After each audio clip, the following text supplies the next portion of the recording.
สบายดีนะสบายดีลูกค้าทุกคนมื้อนี้ก็เบิ่งฟ้าก็สดใสนะแดดก็ออกถือว่าอากาศก็งามนะสภาพอากาศก็ดีนะก็ญาติเวลามารีวิวเครื่องหน่อยหนึ่งให้ลูกค้าได้เบิ่งนะก็รีวิวเครื่องตามนี้นะมันจะมีสูบนะมีสูบมีลูกปืนนะมีลูกปืนมีตัวแหวนหัดทางนะมีตัวปืนมารีวิวให้ลูกค้าได้เบิ่งนะรายละเอียดแต่ละรุ่นนะผมตัวนี้เป็นบ้านสูบนะตัวติ่งพับนะรุ่นติ่งพับสูบรุ่นนี้เป็นความดันจะอยู่ที่6,000นะ6,000 psi นะรุ่นนี้นะตัววัดนี่ก็เป็นตัวรุ่นตัวมีน้ำเนาะมีน้ำหรือว่าเจ้าเอิญมามีน้ำมันอยู่ในนะมีน้ำเราลื่นอยู่ในตัวนะตัวแลกวัดนี่นะวัดความดันนะตัวนี้ใส่กับสูบตัวนี้นะเป็นสูบ 6,000 นะสูบ 6,000 psi ตัวรุ่นตีนพับได้นะใส่ถุงใส่ยางสบายนะตัวนี้กันตัวนี้เป็นแวนนะแวนหัดทางแวนหัดทางเป็นอาลูนะตัวนี้นะอาลูนะอาลูอันนี้ใส่เป็นทัติโก้หรือว่าใส่เป็นเบาปับในหรือเบาเซตพันนะตัวนี้นะมีบอลมัดสายเปนะจับอันนี้เป็นจับเลเซอร์นะจับได้ไหมนะตัวนี้เป็นใส่เป็นเบาปับในหรือว่ารุ่นทัติโก้มาอย่างนะใส่ได้นะตัวนี้นะตัวนี้มันขายตั้งห้างราคา3,500,000นะลูกค้าคนใดมากก็สั่งได้นะมีความทรงฮะอันนี้มันของเบานอกนะของเบานอกมันจะบ่มีตัวจับใส่เป้นะแต่ตัวนี้มันระยะห่างของอันลาวกับเบาเนื้อถังลมมันจะกว้างนะเราสามารถมัดเครื่องกลางนี้ได้เลยนะตัวนี้นะเราใส่แล้วก็มัดเครื่องกลางนี้ได้เลยมันกว้างนะมันสูงแล้วระยะถังลมกับระยะลาวนี่มันจะห่างกันนะห่างกันเกือบประมาณนิ้วนึงนะเราสามารถมัดเครื่องกลางนี้ได้เลยนะตัวนี้นะก็จะออกแบบมาให้นะนี่ก็จับเลเซอร์ได้นะตัวนี้ก็จับเลเซอร์ได้นะราคาคือกันนะ3,500คือกันเป็นอลูเนาะเบาเนาะเบาแต่จะบุขึ้นเมี่ยงนะตัวนี้นะบุขึ้นเมี่ยงมันเป็นอลูเนาะบุขึ้นเมี่ยงมันเบามันแน่นเนาะมันบุคือยางนะตัวนี้นะมันจะแน่นกว่ามันกว่าเขาล่มไปอย่างมันกับบุฮักนะตัวนี้นี่จะเป็นลูกนะ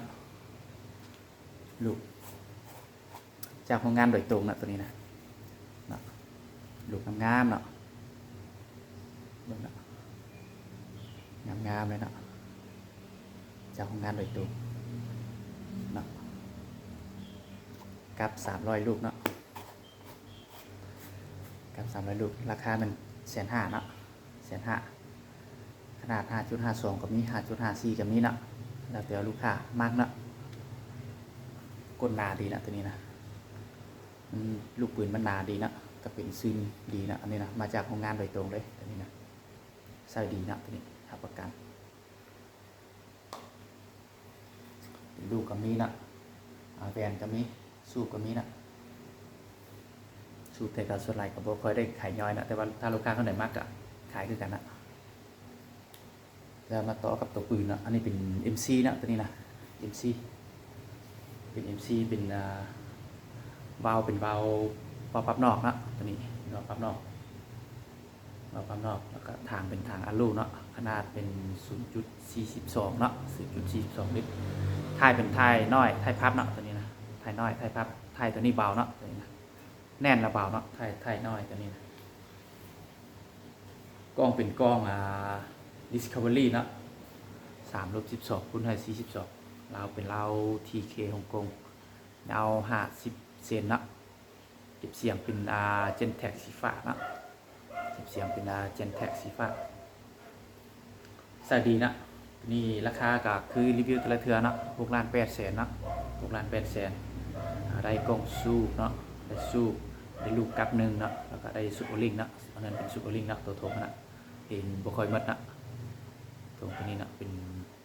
ซูเปอร์ลิงนะซูเปอร์ลิงกับโมนะได้ซูปแล้วก็ได้ตัวปืนแบบนี้แล้วก็ได้ซูเปอร์ลิงกับโมนะลูกปืนกับหนึ่งนะตัวแหวนหัดทางนี่ถ้าว่าเอามันได้ซื้อต่างหากนะตัวนี้ไม่ได้แข็งให้นะ ราคา6 ล้าน8 แสนเนาะลูกค้าคนใดมักก็ทักมาได้เลยแล้วตัวสุดท้ายมันเป็นทัตติโก้เนาะตัวนี้นะทัตติโก้ทางก็เป็นทางอาลูคือกันเนาะทางอาลูขนาดมัน 0.42 ลิตรเนาะ 0.42 ลิตรวาล์วเป็นวาล์ววาล์วปั๊มไนท์นะหรือว่าวาล์วเคอริแก๊สนะวาล์วเคอริแก๊สดำนะตัวนี้วาล์วเคอริแก๊สสีดำท้ายเป็นท้ายพับเนาะท้ายพับเป็นตัวท้ายใหญ่นะตัวนี้มันดึงสั้นดึงยาวได้นะเป็นท้ายยางท้ายพับท้ายยางตัวนี้เป็นท้ายอะลูเนาะท้ายอะลูตัวนี้เป็นท้ายยางสามารถปรับสั้นปรับยาวได้นะดูนี่กล้องก็เป็นกล้อง Discovery นะ3/12 คูณ42คือกันตัวนี้เราก็เป็นเรา TK ฮ่องกงเนาะยาว50 เซนเนาะเก็บเสียงเป็นเก็บเสียง Gentex สีดำเนาะเป็น Gentex สีดำเนาะเบิ้งตัวนี้ก็ราคาเป็น8 ล้าน 5 แสนเนาะทัตติโก้เนาะทัตติโก้ใส่งอนเนาะตัวนี้นะใส่งอน 100% เนาะ2รุ่นเนี่ยนะใส่งอน 100%ราคา8 ล้าน 5ได้กล่องสูบเนาะได้ลูกปืนแล้วก็ได้โม่ได้สุดโอลิงเนาะเนี่ยนะได้โม่ได้สุดโอลิงครบเลยนะพร้อมกับตัวปืนแบบนี้นะพร้อมเข้าปลาพร้อมยิงเลยนะวันนี้ก็สิมารีวิว